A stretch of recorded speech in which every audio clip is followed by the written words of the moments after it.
नमस्कार विद्यार्थी मित्रांनो, अभ्यास मित्र परिवारामध्ये तुम्हा सर्वांचं स्वागत आहे. मित्रांनो, आज आपण 2 ऑगस्टचा करंट अफेअर्सचा अभ्यास करणार आहोत. शेवटी तुमच्यासाठी एक टेस्ट क्वेश्चन आहे, मोस्ट इम्पॉर्टंट टेस्ट क्वेश्चन आहे. तो नक्की तुम्हाला सोडवायचा आहे आणि त्याबाबत डिस्क्रिप्शन बॉक्समध्ये माहिती द्यायची आहे. सुरुवात करू लेक्चरला. बघा मित्रांनो, आपण एक कंबाईन प्रतिज्ञा बॅच सुरू केलेली आहे. या बॅचचे लाईव्ह लेक्चर सुरू झालेले आहे. सध्या आपण इकोचे लेक्चर घेतोय. आज या बॅचमध्ये दुसरं लाईव्ह लेक्चर असणार आहे. जॉईन केली नसेल तर करून घ्या. फी फक्त 500 रुपये आहे. त्यानंतर राज्यसेवेची विजयश्री बॅच रेकॉर्डेड बॅच आहे. या बॅचचे सुद्धा ऍडमिशन सुरू आहे. बघा मित्रांनो, या बॅचची फी 999 रुपयामध्ये ही बॅच आता तुम्हाला मिळणार आहे. त्यानंतर चालू घडामोडीची इयरबुक, त्यानंतर पॉलिटीच्या क्लास नोट्स ह्या तुम्हाला उपलब्ध होणार आहे. या दोघांची फी फक्त 99 असणार आहे. या पॉलिटीच्या क्लास नोट्स मी कालच तुम्हाला उपलब्ध करून देणार होतो, पण PSIचा रिझल्ट लागला आणि तिकडे थोडं बिझी असल्यामुळं तुम्हाला या नोट्स आज उपलब्ध होऊन जातील. यानंतर मित्रांनो, आपली राज्यसेवेचे foundation batch lecture live lecture जे आहे ते सुरू झालेले आहे.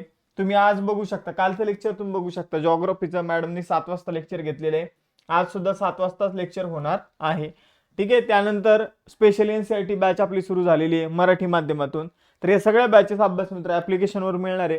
तुम्हाला प्रत्येक लेक्चर असू द्या, ॲपवरचं, युट्यूबवरचं सगळ्यांचं नोटिफिकेशन टेलिग्राम चॅनलवर मिळेल आणि त्यावरच तुम्हाला अभ्यास विषयक माहिती सुद्धा मिळेल. त्याचबरोबर आपलं इन्स्टाचं पेज सुद्धा आहे.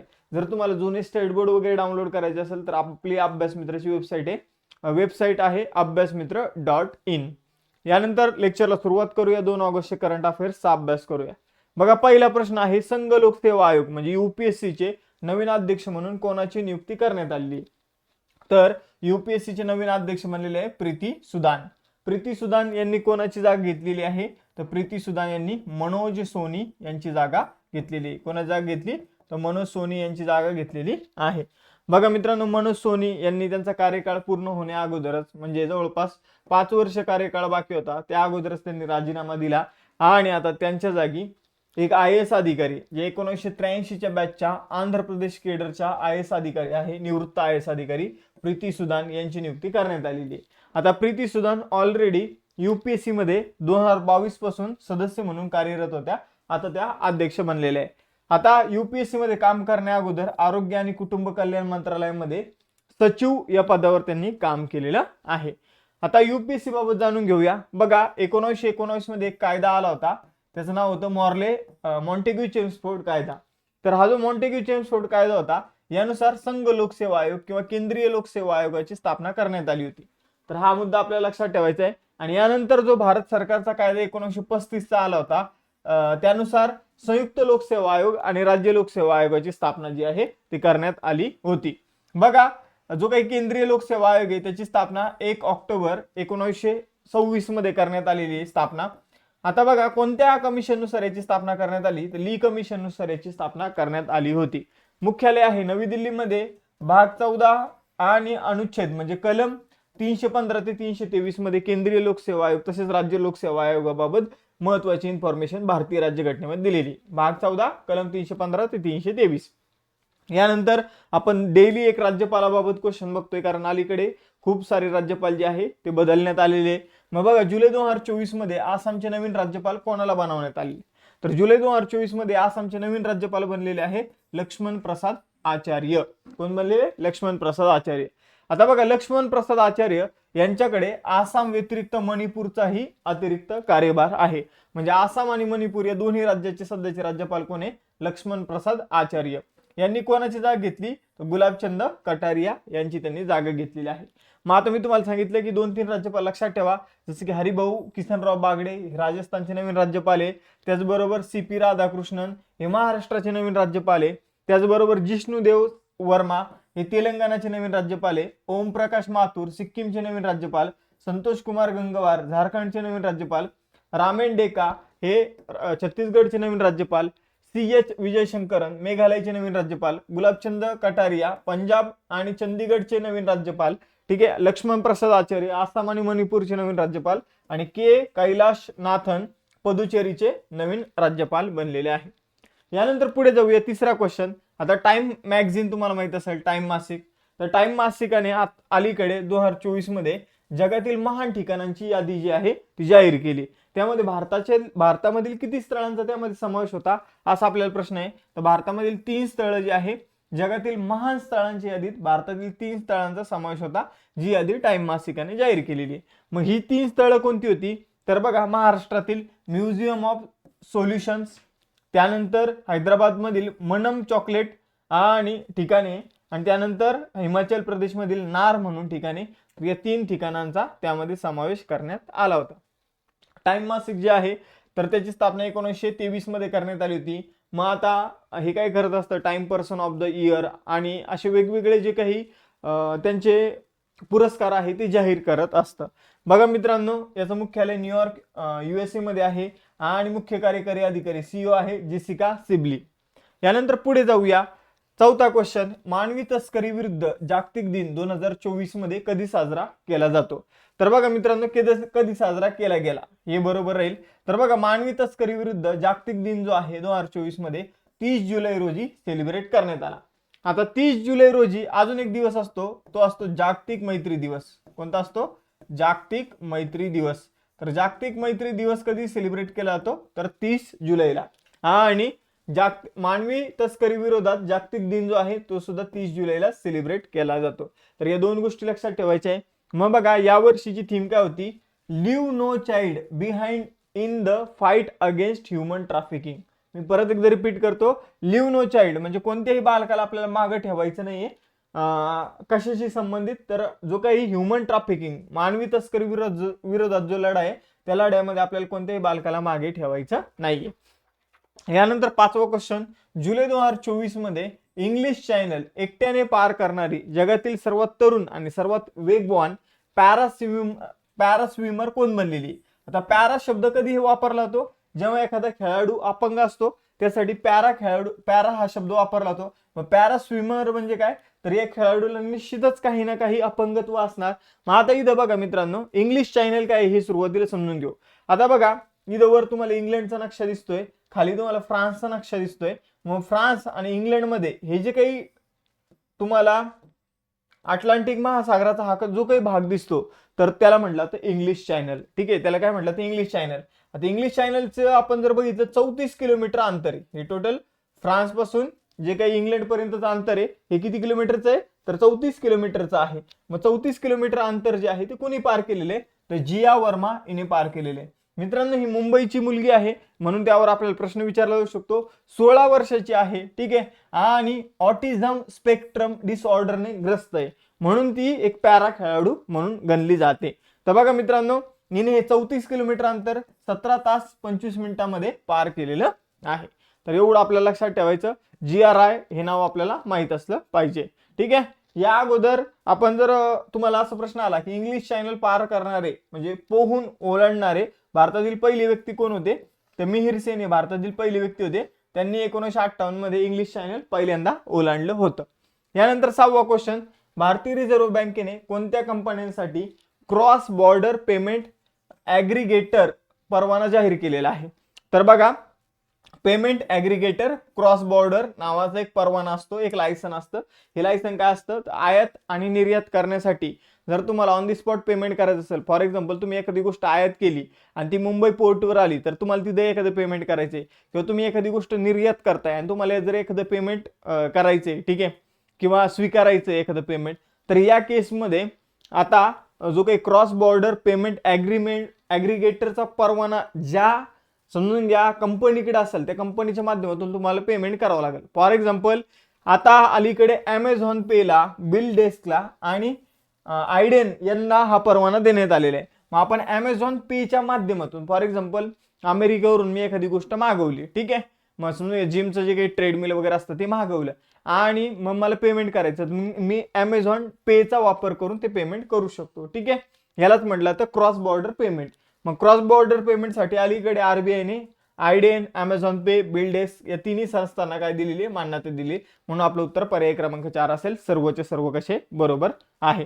यापूर्वी अशी मान्यता कॅश फ्री नावाच्या एका कंपनीला देण्यात आलेली आहे, जी बेंगलोरची कंपनी आहे.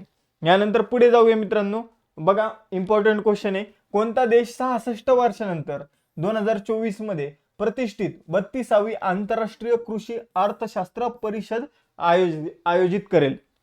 तर बघा मित्रांनो, तब्बल 66 वर्षानंतर म्हणजे 1958 साली भारताने काय केलं होतं, तर भारताने आंतरराष्ट्रीय कृषी अर्थशास्त्र परिषद आयोजित केली होती भारतामध्ये. आता 66 वर्षानंतर ती परत आयोजित केले जाणार आहे 2024 मध्ये. तर कुठे आयोजित होणार, 2024 मध्ये भारतामध्ये आंतरराष्ट्रीय कृषी अर्थशास्त्रज्ञ परिषद. कितवी असणार आहे, तर 32वी असणार आहे. हा मुद्दा लक्षात ठेवा. किती वर्षाचा गॅप आहे, तर 66 वर्षाचा गॅप आहे. यानंतर पुढे जाऊया, याची थीम काय आहे, तर या परिषदेची थीम आहे मित्रांनो transformation towards sustainable agri food system. ठीक आहे, कृषी अर्थशास्त्रावरील आंतरराष्ट्रीय परिषद आहे. ही परिषद दर 3 वर्षांनी आयोजित केली जाते. यानंतर पुढे जाऊया, 8वा question. Tech leaders forum of India अधिकृतपणे कोठे सुरू करण्यात आलेला आहे, तर बघा tech leader forum of India अधिकृतपणे संयुक्त अरब अमिरात या ठिकाणी सुरू करण्यात आलेला आहे. एवढंच लक्षात ठेवा या क्वेश्चन विषयी. बाकी एक्स्ट्रा इन्फॉर्मेशन लक्षात ठेवली तरी चालेल.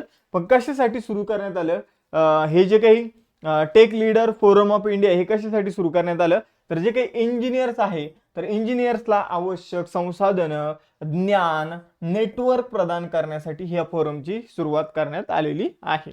ठीक आहे, मग इंजिनियर्सला त्यांच्या कामामध्ये ज्या गोष्टींची आवश्यकता लागते त्या गोष्टी उपलब्ध करून देण्यासाठी या फोरमची सुरुवात करण्यात आलेली आहे. आणि हे कुठे सुरू करण्यात आलं, संयुक्त अरब अमिरातमध्ये.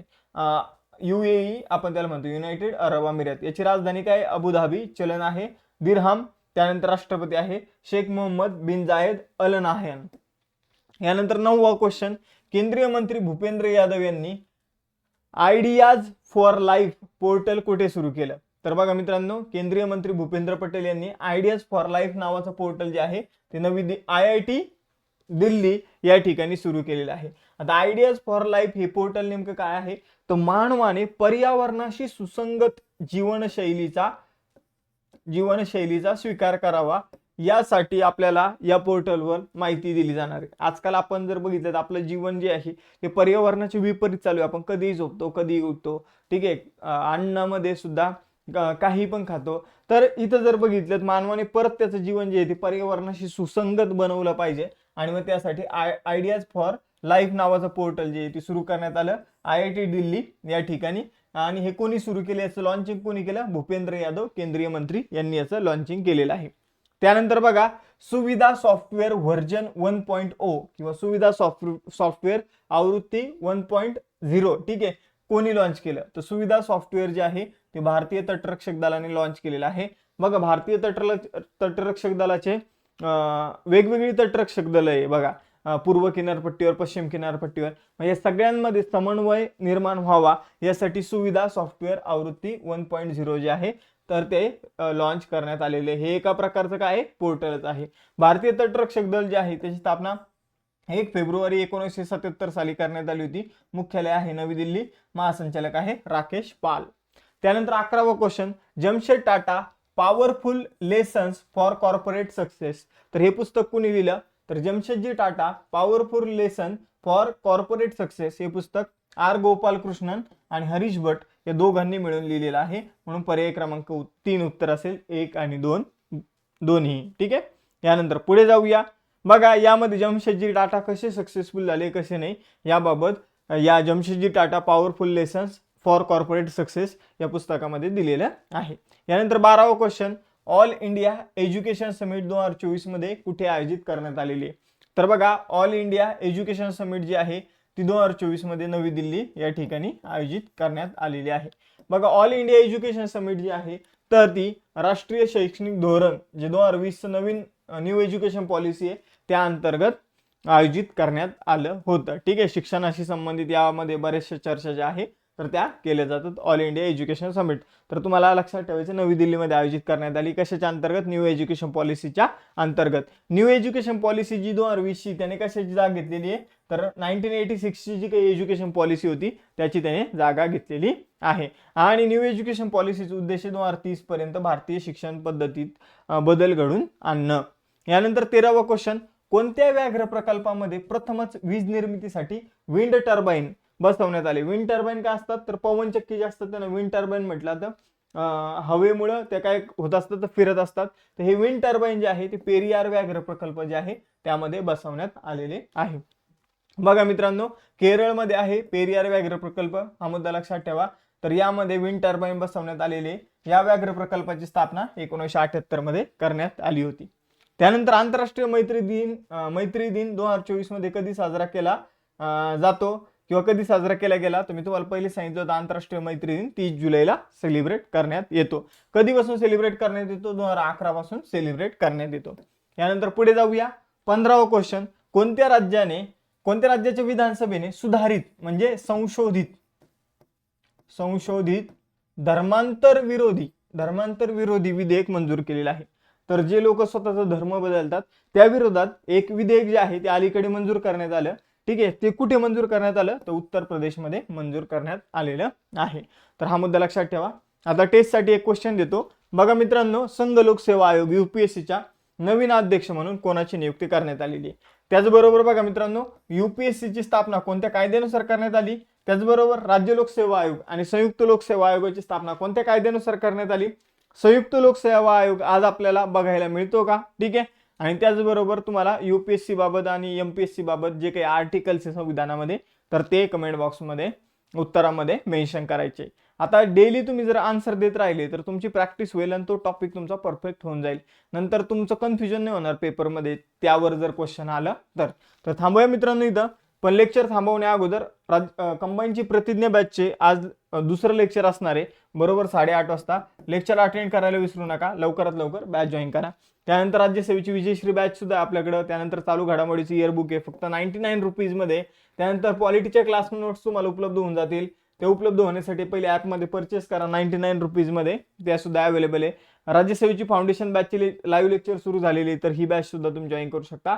तसेच NCERT बॅच आपल्याकडे मराठी माध्यमातून अवेलेबल आहे. हे सगळ्या बॅचेस अभ्यास मित्रच्या ॲप्लिकेशनमध्ये आहे. त्याचबरोबर तुम्ही आपलं टेलिग्राम चॅनल जॉईन करू शकता. इंस्टाच्या पेजला सुद्धा फॉलो करू शकता. तर थांबूया इथं. भेटूया नेक्स्ट सेशनमध्ये. लेक्चर आवडला असेल तर लेक्चरला लाईक, शेअर आणि चॅनलला सबस्क्राईब करायला विसरू नका. चलो bye bye everyone. Have a nice day.